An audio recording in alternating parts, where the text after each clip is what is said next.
Subscribe करें और bell दबाएं ताकि कोई खबर रह न जाए।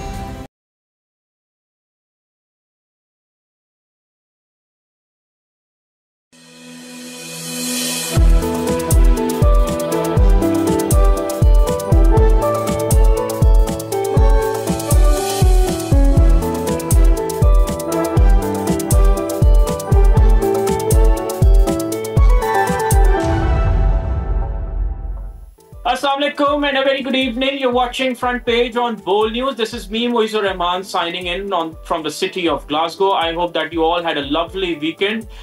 We will be discussing some really important issues tonight, and obviously, as you know, that summer monsoon seasons have struck Pakistan, and since Pakistan is one of the most impacted countries due to global warming and the impacts of global weather change, along with China and other parts of the world. So now we will be discussing that what factors impact Pakistan's issues with regards to global warming and how is it actually drastically changing the weathers in our region. We will also be talking about the situation between Congo and Rwanda, which was a conflict that spanned over decades, and it was now resolved by the American President Donald Trump, who seems very steadfast in terms of addressing the world's issues with regards to wars in the world. But we certainly hope that he really addresses the biggest war that is happening in the world. In fact, it's not a war. In fact, it's a genocide between Palestine and Israel, where Israel is unleashing whatever it has on the innocent people of Palestine. We will also discuss the situation that is happening in Gaza. We will further actually discuss what is happening between the United States and Canada. Without wasting any time, let's get to the story where we will be talking about global warming, because global warming and climate change is now drastically changing the weathers around the globe. Flash floods in countries located at Far East like China, which is our neighbor, are affected by heavy rains, and intense heat waves are now witnessed in Europe as well. And the temperatures in Europe are also soaring up to 40 degrees Celsius. Let me tell you, I'm in Glasgow at the moment, and a place like Scotland, where even in the peak summers the temperature used to get to 18 degrees, the temperatures are going to 30, and even in London today the temperature has been around about 32 degrees Celsius. So this shows that how fastly is global warming and climate change impacting the world, and it is actually now impacting even the coldest places in the world that remain cold even during the summers, and this is a very, very worrying trend. We were talking about China. So flooding in China's southwest has actually driven more than 80,000 people away from their homes. As state media reported, a collapsed bridge forced the dramatic rescue of a truck driver left dangling over the edge.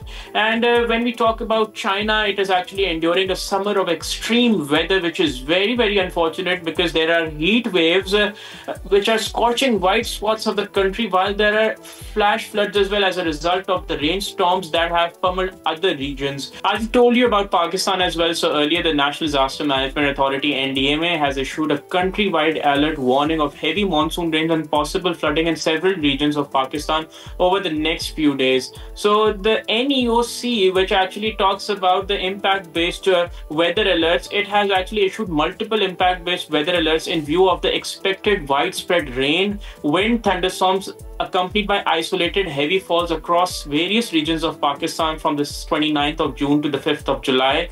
So viewers, these actually the fresh weather advisory issued by the National Emergencies Operations Center (NEOC) of the NDMA urged precautionary measures against potential flash floods, and especially in mountains, because they can cause a lot of devastation, as we saw during the last few days, and urban flooding in major cities during this period, advising authorities to remain vigilant and public to follow the official guidance. It is very important, it is imperative that the public actually takes precaution measures as well, because unfortunately earlier during the subsequent week, at least 20 people have been killed across KP amid heavy rainfall and landslides, according to a report by the Provincial Disaster Management Authority (PDMA), and it includes the very, very unfortunate incident that happened in Swat, where more than 15 people were actually swept away by the flash floods, and even in Punjab, as many as 15 people have lost their lives since Wednesday. And the Provincial Management Disaster Authority said earlier there were around about 8 fatalities were recorded, which included children, when walls actually collapsed during the heavy rainfall.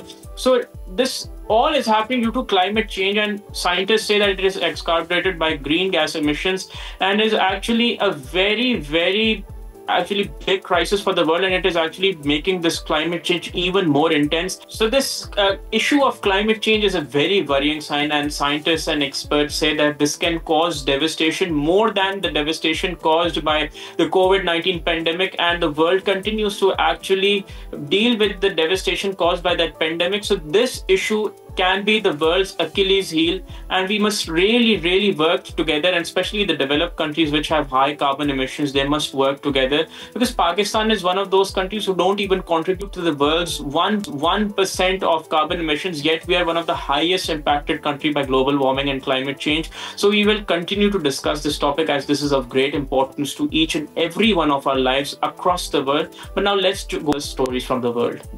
So as we discussed in the intro, that there have been major diplomatic developments in the region as well, especially in the world, and there has been a major diplomatic development out of the continent of Africa, where the United States has brokered a peace deal between Rwanda and the Democratic Republic of Congo, in a region which is sitting on a treasure chest of rare earth minerals. And as you know, that ever since Donald Trump has actually assumed his office, he has had a very keen eye on the world's minerals and mineral-rich places in the world. And in a ceremony held in Washington and flanked by the United States Secretary of State Marco Rubio, who's the foreign ministers of Congo and Rwanda, signed a landmark agreement committing to end hostilities and stabilize the mineral-rich Eastern Congo. This deal, which actually builds on a 2024 framework, sets a clear timeline. Rwandan troops will actually withdraw from the Eastern Congo within 90 days.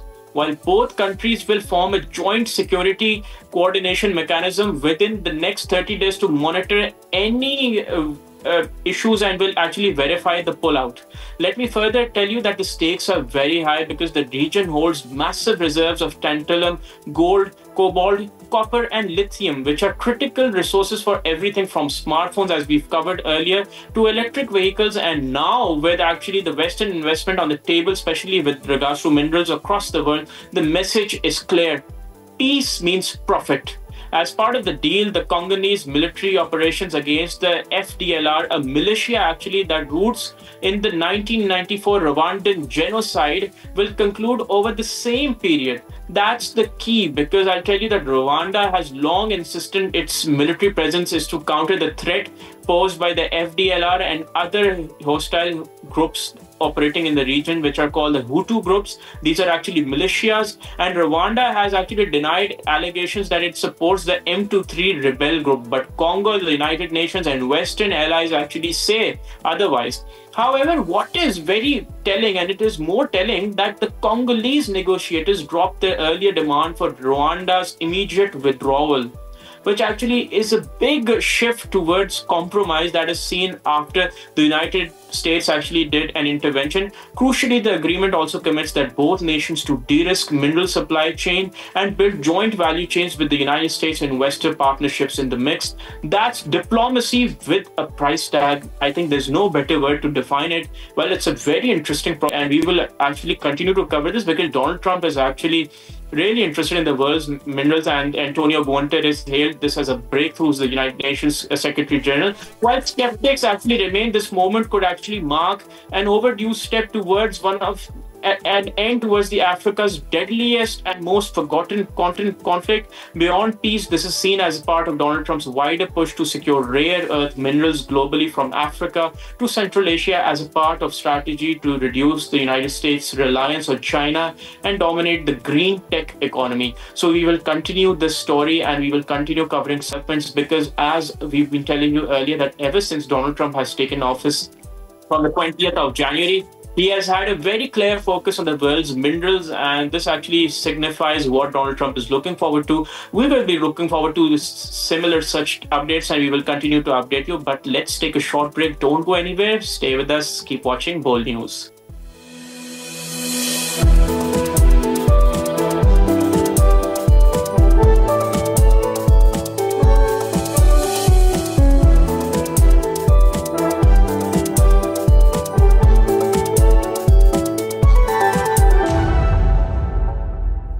Welcome back to Front Page. Earlier, before going on the break, we were telling about the devastating impacts of climate change and global warming, especially on countries like Pakistan. Then we also discussed how Donald Trump's interest in minerals has got some peace to Africa. Let's now shift to Gaza, where what is happening, it is not just a war, as we said, it's a genocide playing out in front of a watching world that continues to fail the Palestinian people. Because on Friday, Gaza's government's media office made a shocking accusation. According to them, oxycodone pills, a highly addictive opioid often used for terminal patients, were reportedly found inside flour bags distributed by the American Israeli aid centers, which are also have been named as the slaughterhouse for innocent Palestinians. The statements state that at least 4 citizens have testified to finding the pills and warns that in some cases these narcotics may have been crushed or dissolved directly into the flour and have also been consumed by the Palestinian people. This is a very, very unfortunate thing, because let that sink in. Gaza's media office is actually accusing Israel and its partners of weaponizing food aid, turning basic survival into a chemical threat. But what is very unfortunate is that Israel is not only bombing the aid site, but is also actually poisoning the aid packages. Gaza's anti-drug committee has gone so far as to label these aid points as death traps or as slaughterhouses, urging residents to inspect all food before consumption. This is really, really unfortunate, because at the same time, UNICEF reports that at least 66 children have already died from malnutrition, which is so unfortunate in the world where we live today in 2025, with thousands more suffering from acute hunger. In May alone, over 5,000 children under 5 were admitted to actually undergo malnutrition treatment. This is a genocide and a slow death that Israel is actually giving to the people of Palestine, and yet Israel actually continues to intensify its bombing campaign. In just one day, 60 Palestinians were martyred, including 20 in a single neighborhood of Gaza City.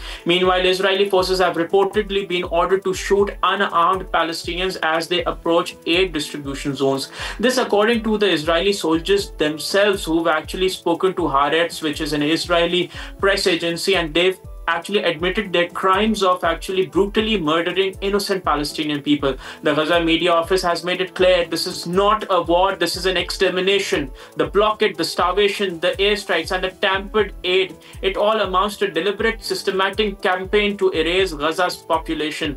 And what is very unfortunate, that the world continues to fail the people of Palestine by failing to act on Israel's genocidal campaign. Israel has actually crossed every red line that would have been set in every war that has happened in the entire mankind's history. Whether you talk about weaponizing food, they've done that. They've bombed hospitals, they've bombed schools, they've bombed refugee camps, they've bombed the United Nations camps. They've crossed every red line. They've committed every war crime that a country could actually commit.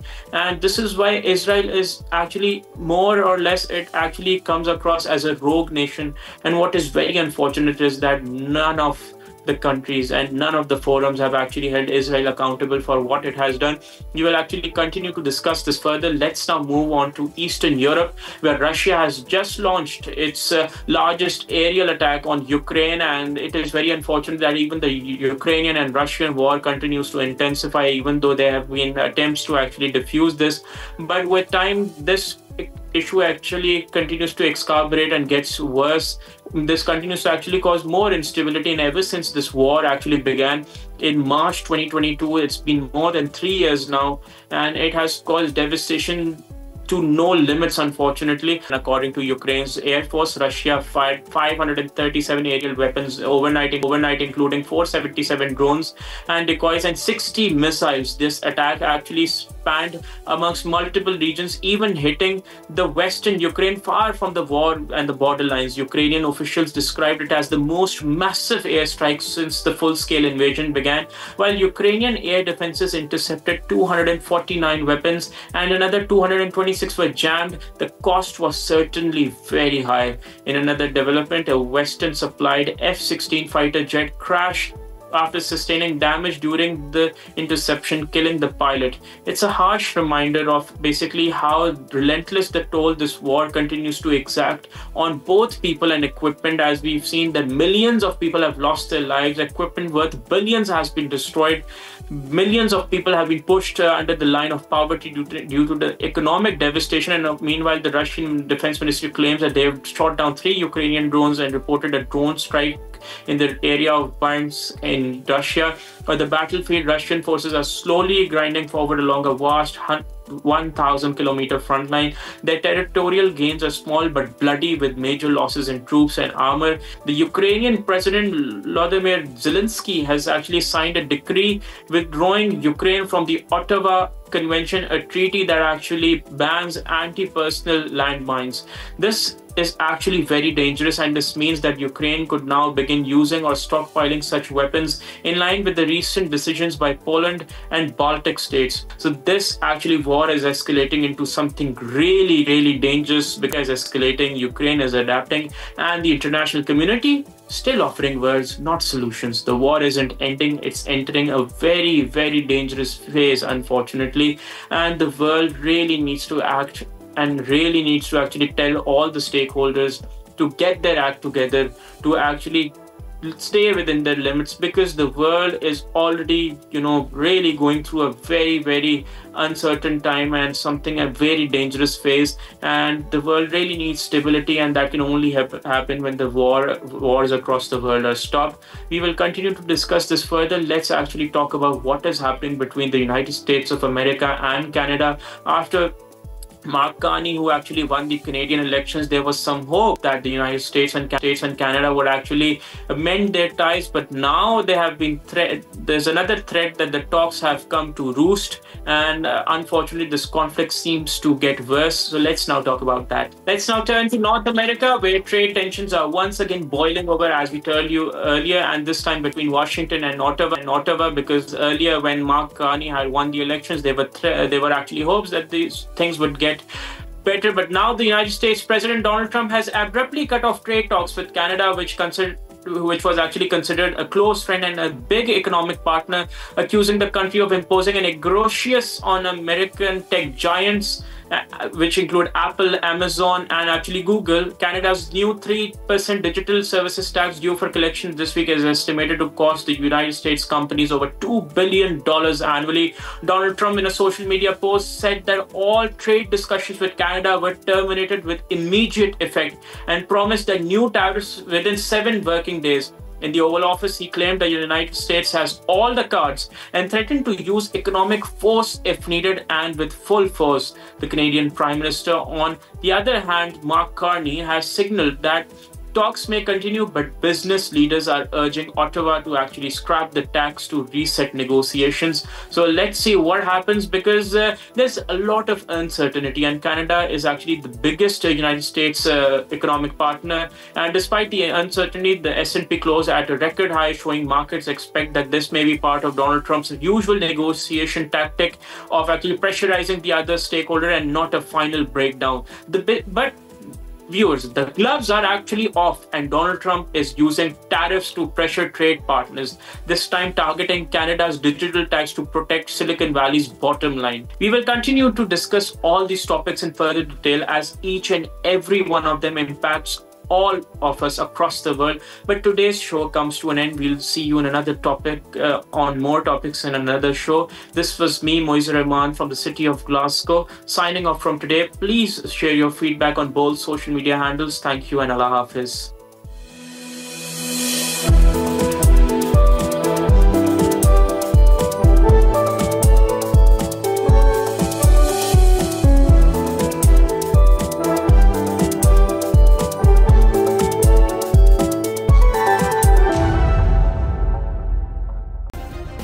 Subscribe करें और bell दबाएं ताकि कोई खबर रह न जाए।